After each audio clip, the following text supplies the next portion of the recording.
So yesterday the question came up when we were talking about the different kind of bodhisattvas, because we were talking about, may I plunge into cyclic existence for the sake of all beings. This is the prayer of the bodhisattvas when going down a staircase. And so I was talking about how bodhisattvas want to attain enlightenment for the benefit of others, and how sometimes there's this misconception that they don't because they want to stay in samsara in order to benefit sentient beings. And then the question came up, but in the teachings they often talk about three kinds of bodhisattvas. So so the three kinds. The first one is the shepherd-like bodhisattva, and then the oarsman type of bodhisattva, and then the king-like bodhisattva. Okay, so it said this is how some people generate bodhicitta.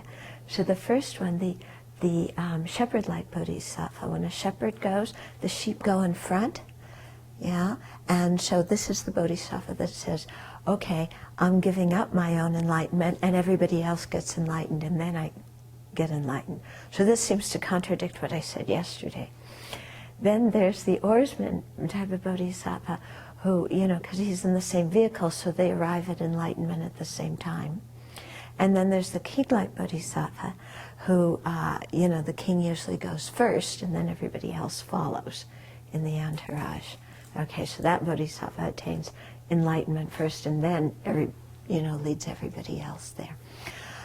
So they give these three examples, and they say that actually the king-like bodhisattva is the one of the highest faculties, because they realize that actually it's more important to attain enlightenment for the benefit of others than to stay in samsara and not be able to help anybody as well as you could if you were already a Buddha. So they say that actually all bodhisattvas eventually get around to being king-like bodhisattvas, yeah, and attain enlightenment for the benefit of sentient beings. When I was thinking about these three examples, I was thinking that some of them may not fit so well with our culture, and so I was adjusting them. And so the shepherd-like bodhisattva, because I don't know if any of you have ever seen a shepherd with sheep.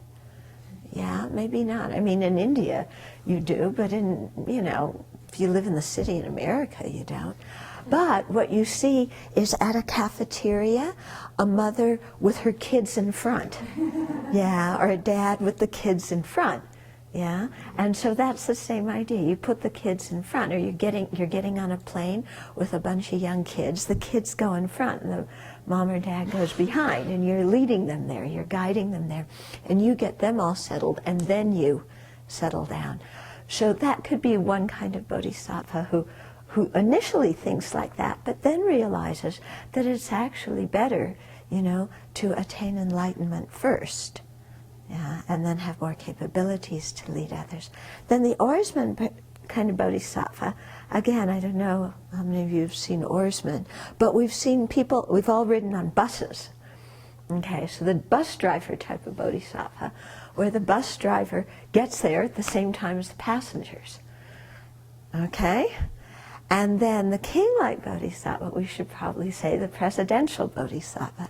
Except actually, it isn't like the president goes first, because actually all the security guards go first. and last and all around. But, we can fudge there a little bit. But the idea is, and I think with the king-like bodhisattva, the idea is that you have this tremendous self-confidence of, I'm going to attain enlightenment and lead all beings there. And really, to practice the bodhisattva path, you need to have tremendous self-confidence. And that sense of I that you practice the bodhisattva path with is not the egotistical sense of I. Okay, we shouldn't get confused here. I mean, of course, if you're going, I want to be a bodhisattva, and I want to be a Buddha, because then people will give me a pear and some almonds, If you're thinking like that, you definitely have some self-grasping and some ego problems. And, if you're giving up enlightenment in order to get a pear and some almonds, you really have the wrong view. Okay, but you know, you have to have this great self-confidence to be able to practice the path and really work for the benefit of others. So bodhisattvas, you know, sometimes we think, oh, they're full of love and compassion, so they're so meek and sweet, like this, you know. Actually, bodhisattvas have so much energy, you know, because they've got to accomplish the path, and there's all these sentient beings who are doing who knows what, that they're trying to benefit, who aren't listening to them at all, you know.